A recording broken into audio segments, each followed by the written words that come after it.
Retour en plateau pour la suite de Matin d'Éden de ce jour. Nous sommes le 20 juin 2024. Et ainsi qu'annoncé, on va s'intéresser à présent au sujet du jour, réforme du secteur funéraire au Bénin. Quelle opportunité. Hier, mercredi, en Conseil des ministres, le gouvernement a donc annoncé la réorganisation du secteur funéraire. Quels sont les goulots d'étranglement dans le secteur et qui pourraient justifier donc cette mesure gouvernementale? Quelle est l'opportunité de la dite mesure? On a posé la question hier en début de soirée aux amis internautes qui ont réagi, et les différentes réactions, on vous les lira dans un instant. En attendant, on plante le décor en plateau avec Laurent Roland, Tony Kess et Grâce Avaligbe. Puis, dans un court instant, si tout va bien, on recevra M. Médard Koudébi. Il est le président de l'ONG Bénin Diaspora, une ONG justement qui, depuis quelques années, travaille à une réorganisation du secteur. Je le disais, Laurent, il y a 6 ans, en l'an 2018 notamment, et d'NTV Diaspora FM, tirait la sonnette d'alarme par rapport à la nécessité d'agir dans le secteur. Oui, je crois qu'avec notre confrère Fréjus Serwan, le travail avait été réalisé, un reportage dans lequel d'ailleurs M. Koudébi avait parlé pour évoquer la situation des morgues au Bénin. Et c'était une situation assez déplorable parce que quand on regarde comment les corps sont conservés, comment est-ce que les morgues sont installées, ça ne respectait aucune norme, protection de l'environnement, pas du tout, protection en tout cas intégrité des corps, pas du tout. Travail des enfants, malheureusement dans ce secteur, des enfants qui devaient entretenir des corps, c'est assez affreux. Et il faut préciser déjà par rapport au Conseil des ministres, le groupe Conseil des ministres qui a rappelé que ce secteur était régi par un arrêté interministériel du 23 février 1995, donc 30 ans après, vous imaginez les conséquences. Et donc à l'époque, Médard Koudébi rappelait que c'est seulement une morgue qui respectait fondamentalement les normes au Bénin, c'était la morgue du Corvée. C'est vrai qu'après ce reportage, ça a bougé un peu? Ça a bougé. Non, ça n'a pas bougé. En fait, Eden TV ayant fait ce reportage a été interpellé, attaqué par certains promoteurs de morgue au Bénin. Ça a été une bataille juridique qui, je sais pas, en tout cas, ça continue toujours parce que les gens n'ont pas été d'accord avec certaines choses. Donc voilà un peu, je crois que... Je pense qu'on a en ligne M. Médard Koudébi, président de l'ONG Bénin Diaspora, qui, comme je vous le disais, à l'instant, milite justement pour une intervention gouvernementale dans le secteur funéraire. Monsieur Koudébi, bonjour. Oui, bonjour, monsieur le journaliste. Bienvenue sur Matin d'Éden, sur l'actu décalé notamment. Le thème dont nous parlons ce matin est celui rattaché à la réforme du secteur funéraire au Bénin. Quelle opportunité! Et vous qui, justement, depuis quelques années, travaillez à ce que le regard des autorités soit porté de plus près sur le secteur, quelles sont vos impressions après, évidemment, cette annonce? C'est un grand sentiment de joie, Je profite déjà de l'occasion pour dire bonjour déjà aux auditeurs et merci au chef de l'État. Et pour l'État, c'est jamais, et personnellement, a précisé que depuis l'indépendance du Bénin en 1960 jusqu'à ce jour, il n'y a aucun décret dans ce secteur, ni loi, ni décret, ni loi. Il y a eu juste l'arrêté 1995 signé par Mme Gaza qui essayait juste de bricoler et c'est sur ça que tout le monde s'offrait. Et le peuple béninois était sérieusement en danger avec cette histoire. Mais Dieu merci que la prévoyance du chef de l'État a pu mettre la pression sur l'administration pour lui présenter ce décret qu'il a signé hier dans l'intérêt d'aider le peuple béninois à se faire une réduction de ses morts et une économie sur les contaminations de trains vivants. C'est un sentiment de joie.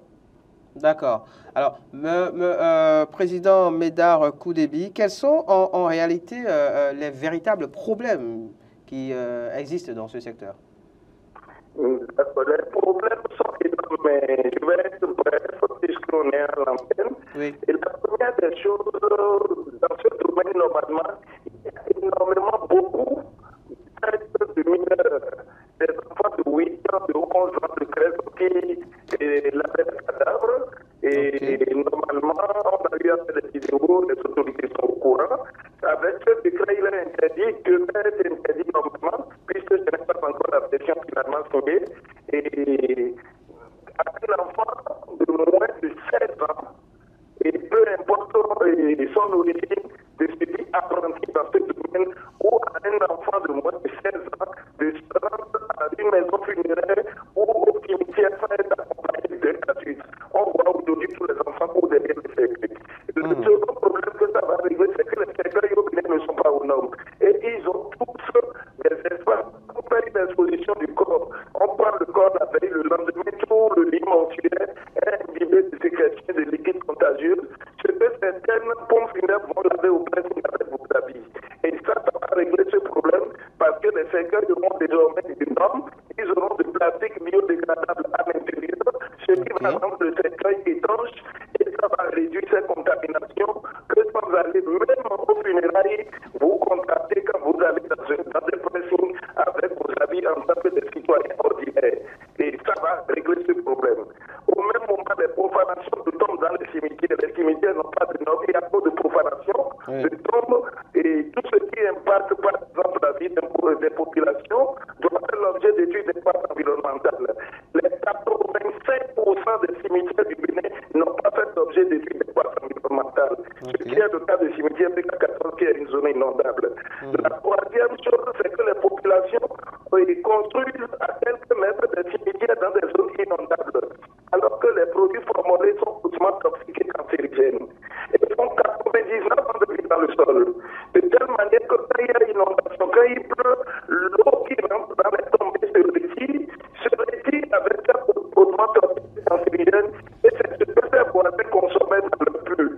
Toujours dans ce projet de décret, 10 articles ont déjà fait l'objet du code de l'hygiène publique.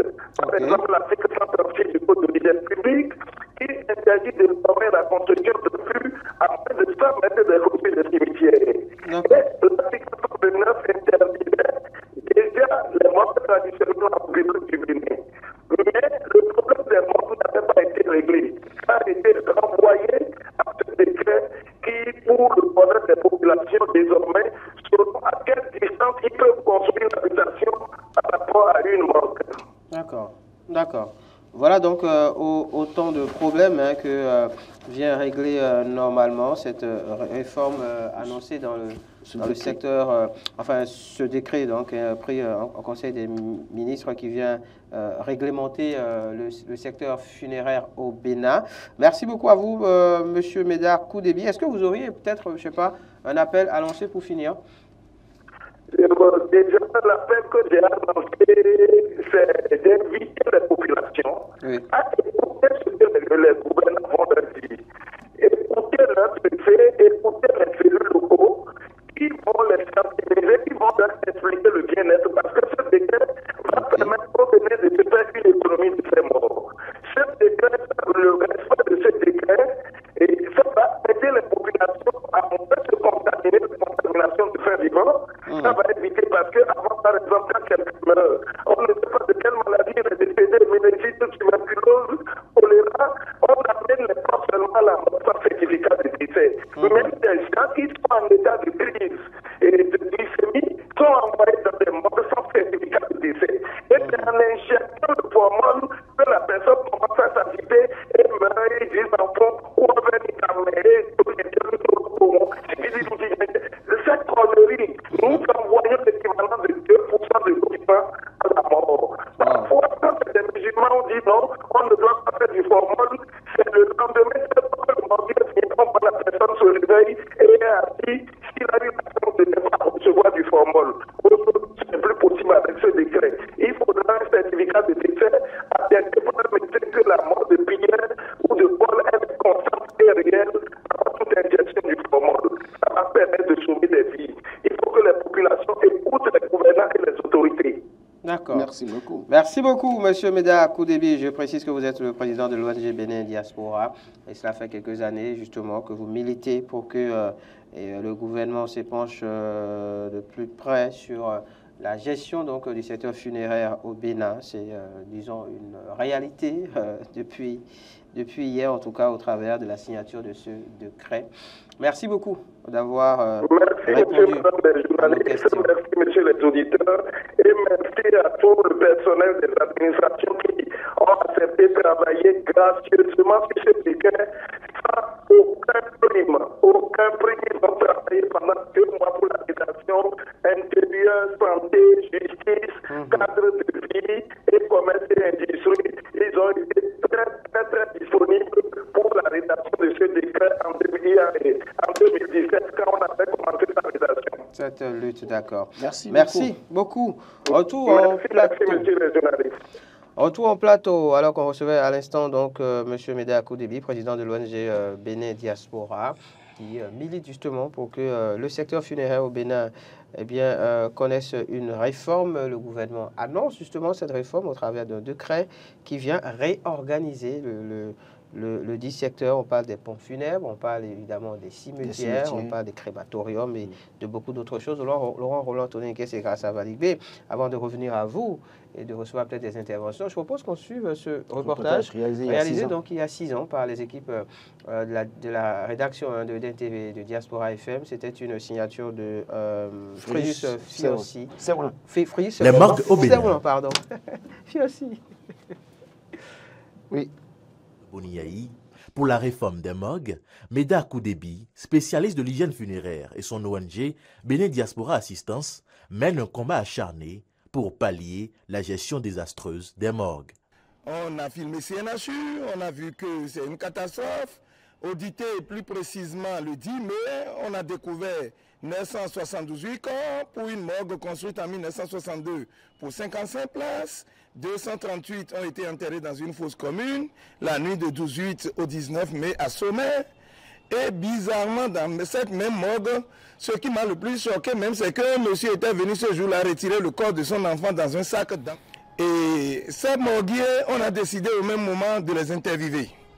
C'est dans l'interview que beaucoup ont reconnu comment ça se passe entre eux, comment d'autres collègues faisaient les trafics de pénis et de langue sur les cadavres, dont actuellement 3 agents de morgue sont en prison à Bomé pour avoir commis ces actes-là sur les corps à la morgue de Savère. Des trafics et pratiques illégaux et dangereux pour la santé qui se font dans les morgues non autorisées. Quand nous prenons les 45 morgues privées en République du Bénin, il y en a une seule morgue au Bénin qui est en règle vis-à-vis de l'administration, c'est celui de Covet qui a obtenu son agrément du ministre de l'Intérieur le 30 juin 2015. La totalité des 44 autres morgues exercent dans l'inégalité totale, empoisonnent les Béninois. Tout détenteur de l'incinérateur de déchets biomédicaux doit être minimum à 150 mètres des premières habitations. Je veux que vous me donnez le nom d'une morgue dans Cotonou, dans Calavi, qui est à 150 mètres des premières habitations. Jusqu'en 2015, ils ont tous fait des pizzas sans fond, les fosses septiques sans fond, et déversaient les produits hautement toxiques et cancérigènes dans le sol nu, empoisonnant les nappes phréatiques, et ce sont ces eaux-là que nous buvons dans nos puits, respectivement dans nos maisons. Une mort programmée des Béninois depuis des décennies donc. Mais le constat de la cruauté des différents acteurs de cette chaîne mortuaire est plus affligeant. Les maladies sont servies à table. Les corps sont entassés jusqu'à 1,80 m de hauteur. Ceux qui sont en haut laissent échapper les sécrétions et c'est ça coule en bas. Et c'est de là qu'ils mettent une serpillière en bas pour poncher le jus. Et c'est ce jus qu'ils vendent 10 000 francs le litre à ceux qui font les parfums de chance, les savons de chance, ceux qui vendent aux abords de voies publiques, les femmes mettent dans l'eau qui asperge devant leurs étalages au marché d'Antokpa, c'est l'incantation. Maintenant, les vendeuses, il y en a quelques vendeuses qui ont avoué pour dire qu'assaisonner avec, que vraiment que ça attire la clientèle et voilà la catastrophe qui est en partie responsable d'un taux de mortalité élevé en République du Bénin. Beaucoup de promoteurs de morgue ont pris leurs responsabilités après ma sortie, ont commencé à mettre comme note de service tout agent qui vont décider désormais de vendre encore les jus de cadavres seront purement et simplement licenciés. À ce stade où dégoût et colère se mélangent, on pense être au bout de sa peine, mais non. Au cœur de ce monde impensable, le drame des enfants morgués est un choc certain. Et l'UNICEF aussi qui s'est scandalisé du fait que les enfants de 8 ans, de 11 ans lavaient les cadavres dans les morgues du Bénin, à Vogmana, à Boyiko, à Cotonou. Face à ce désastre, le ministre de l'Intérieur actuel, Saka Lafia, a simplement voulu fermer ces morgues illégales, mais... Le chef de l'État dit, mais sur quoi tu veux te baser pour les fermer? Il n'y a pas de loi, il n'y a pas de règles. Il va falloir ce que vous me préparez rapidement, un projet de décret, en accord avec les spécialistes, pour que je puisse les signer, pour qu'en attendant, on puisse se baser sur ce décret pour commencer à réduire l'empoisonnement des Béninois en attendant une loi qui risque d'être bloquée par le Parlement, surtout que le cœur de cette mafia se trouve au Parlement. Dès lors, une commission chargée des réformes des morgues dont Meda Koudébi est membre a été mise en place par l'exécutif pour permettre au président Patrice Talon d'en finir avec la mort planifiée et silencieuse des Béninois. Interpellé par un journaliste de DEN TV sur la question des morgues au cours de la présentation de leur rapport, le vice-président de la commission chargée des réformes de la santé a levé quant à lui un point de voile sur leur réflexion à ce sujet. On ne peut plus permettre qu'aujourd'hui, on s'occupe de nos morts sans avoir appris comment le faire. Dans pas longtemps, il sera ouvert dans le pays une école de thanatopraxie. Parce qu'aujourd'hui, tous les morguiers se sont formés sur le tas, mais ils ne savent pas de quoi il s'agit. On congèle, on décongèle. Ce n'est pas ça la thanatopraxie. En même temps qu'on restructure nos hôpitaux, on va restructurer la façon de traiter nos morts, comment les conditionner, comment les accueillir. Voilà la réponse à apporter à la question de la mort. Après des décennies d'illégalité et de pratiques mortuaires peu orthodoxes, le Bénin s'achemine vers une meilleure gestion de ses morgues. Y arrivera-t-il? Une question qui trouve sa réponse dans la détermination des autorités béninoises à sauver leurs citoyens. Un reportage donc de Fréjus Séoulan et non Fiossi, hein, comme je le disais, même si tous deux finalement on prépare ici. Fréjus Fiossi, je crois cadreur. Qu'il a réalisé avec Fiacre Voitan. Voitan et puis Denis Maroya aussi. C'est les deux personnes qui ont tourné avec lui. Enquête réalisée donc en 2018 hein, sur justement le secteur funéraire au Bénin. Laurent Roland Tonéniques, 6 ans après, il y a du mieux. Oui, 6 ans enfin, après. Il y a matière à espérer. Il y a matière à espérer maintenant parce que le décret est maintenant pris en Conseil des ministres. C'est parce que vous savez, quand vous suivez Meda Koudébi, il dit clairement que le gouvernement ne voulait pas prendre une décision parce qu'il n'y avait pas de test. Là, maintenant, il faut réaliser parce que déjà, que j'ai soulevé la question de la mort, par exemple, en face du campus. Hein, il y a une maison derrière qui a un puits. Il y a même une église catholique derrière, ils ont un puits. Donc, les gens consomment l'eau là pour préparer à manger, tout ça là. Et je l'ai dénoncé. Il a dit qu'il faut au moins que les premières habitations soient à 150 mètres des morgues parce que les nappes phréatiques sont polluées et les gens prennent des produits. Et puis, il y a la question du jus de la mort, la question du trafic des organes des morts parce qu'il y a quelques mois, des années en arrière, une dame qui a été surprise du côté de 50 villas là qui vont à manger, là, dont on a trouvé le doigt de l'être humain dans la sauce, et donc elle a fait la prison, elle est sortie déjà. Mais pour dire, c'est un secteur, si on ne réorganise pas, c'est pas du tout bien. Notamment pour les cercueils également. Vous voyez, les cercueils, écoutez, d'abord, on amène le corps de la morgue, un corps déjà mal entretenu à la morgue, on amène ça et on expose ça, on met brasseur tout à côté. Donc vous allez là, vous inhalez toutes les odeurs, tout ça là. Et puis après, il y a des corps qui en tout cas, il y a, ça sécrète des liquides là.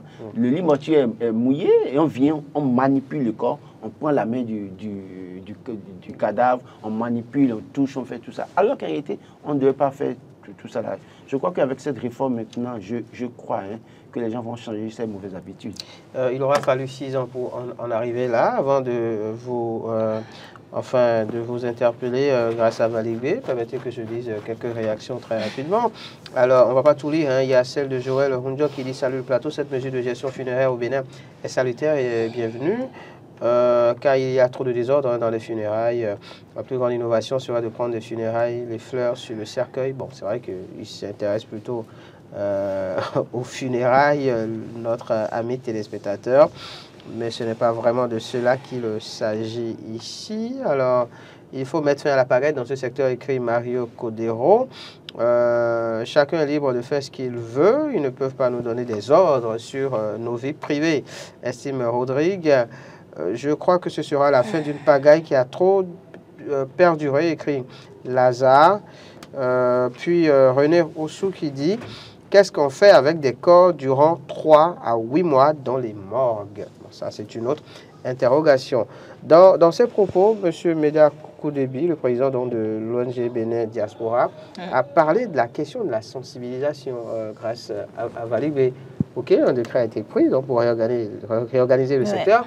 Mais il y a la question de la sensibilisation aussi. Exactement. Il faut véritablement sensibiliser sur le fait. Je crois qu'il a également dit dans son intervention, il faut que la population se rapproche des préfectures. Il a parlé de ça en fait. Il faut que la population soit vraiment informée de ça. Parce qu'en fait, moi, quand j'ai suivi le reportage, 3 points ont attiré mon attention. Ils ont parlé de l'intégrité des morts. Ils ont parlé de la contamination. Ils ont parlé des enfants de moins de 16 ans qui sont associés. Moi, ça me dérange en fait, les enfants de moins de 16 ans qu'on associe à tout ça en fait, à toute cette activité. C'est bizarre. On parle également de la contamination. On ne sait pas de quoi ces personnes-là sont décédées. Et quand on est en contact de ces personnes, évidemment que la contamination est possible. Roland, Tony Kess aussi en parlait tout à l'heure. En fait, il y a de ces bonnes dames-là qui vont acheter les jus de mort, les eaux avec lesquelles on nettoie les personnes décédées et qui vont faire la cuisine avec et ils vendent aux abords des voies. Et nous, donc c'est totalement grave et c'est opportun. Moi, je trouve c'est opportun ce décret-là, cette réforme annoncée dans ce secteur, c'est vraiment opportun parce qu'on va quand même. Il y a le reportage qui dit que c'est la mort programmée des Béninois en fait, la mort programmée malheureusement parce que si on mange avec l'eau avec laquelle on a nettoyé les morts, qui sont à proximité des habitations, que les conditions ne sont pas réunies, justement, c'est au fait que, enfin, c'est vite arrivé, j'allais dire, qu'il y a contamination par le ruissellement des eaux et tout ça. Oui, donc que la population ne pense pas que c'est une affaire personnelle, en fait, et qu'il faut s'attaquer au gouvernement. Non, cela va de notre... Il faut dénoncer. Il faut dénoncer. Il y a des morgues à Gregbois, à Boutagon, je ne sais quoi, dans la zone là-bas où on sèche les corps. La question des morgues traditionnelles. Oui, on sèche les corps. Vous allez là-bas, c'est comme si... Vous inhalez, en fait, la population. C'est manipulé, même pas des enfants. C'est manipulé par des enfants. Malheureusement, puis la question... Ils n'ont pas de chambre froide. Les corps sont séchés chaque jour. On les met et puis après... C'est peut-être pour les parents qui veulent chercher le corps dans 6 mois, après avoir vendu une parcelle maintenant pour faire cérémonie grandiose. Ça s'observe dans ces zones-là, il y en a. Moi, je connais les gens. Mais dans cette réforme, je pense que c'est dans le secteur privé. Et maintenant, dans le secteur public, est-ce qu'on est sûr? Dans le secteur public aussi, c'est tellement... Puisque c'est un décret, donc ça s'applique à tout le monde. À tout le monde, il faut le faire. Mais ce n'est pas que, comme on dit, ce n'est pas que les morgues maintenant, c'est les cimetières aussi. C'est les vendeurs du cercueil. Ceux qui exposent les cercueils un peu partout là, doivent pouvoir comprendre qu'il y a des normes en termes de cercueil juridique parce qu'il faut des sachets biodégradables à l'intérieur pour empêcher que le corps sécrète du liquide qui mouille et qui pollue l'environnement, tout ça là. Je crois que l'un dans l'autre, il va falloir que chacun de nous joue sa partition pour aider le gouvernement à vraiment limiter. Parce qu'on parle de mort, mais qui entraîne malheureusement encore plusieurs morts à cause du mauvais traitement qu'on fait. Oui. La question abordée aussi des certificats de décès, par exemple. Malheureusement, certains vivants sont conduits dans nos morgues. Et là-bas, on les décèdent dans nos morgues. Finalement, parce qu'on leur... inocule le formol. Il y a quelques jours, vous vous rappelez de cet artiste nigérien qui était allé faire un tournage sur quelque part au retour. Il s'est noyé, et puis après, quand on l'a pris, les gens n'ont pas sauvé, mais il s'est réveillé par la suite à l'hôpital, mais c'était trop tard parce qu'on lui a déjà injecté des produits, il est parti. Donc, beaucoup de personnes font des crises banalement, mais sous notion liée au coup. Et à la morgue, maintenant, quand le monsieur commence à bouger un peu, on lui donne un coup, on l'achève. Comme il a dit, malheureusement, on dit coup venita moi-même. C'est bien dommage. Merci franchement à vous. Malheureusement, merci à vous, grâce à vous. Merci à tous les amis qui nous ont suivis. Stop et fait dans le matin d'Éden de ce jour. En doute demain pour un numéro encore plus plaisant, Plaisir Moriagua sera à la présentation.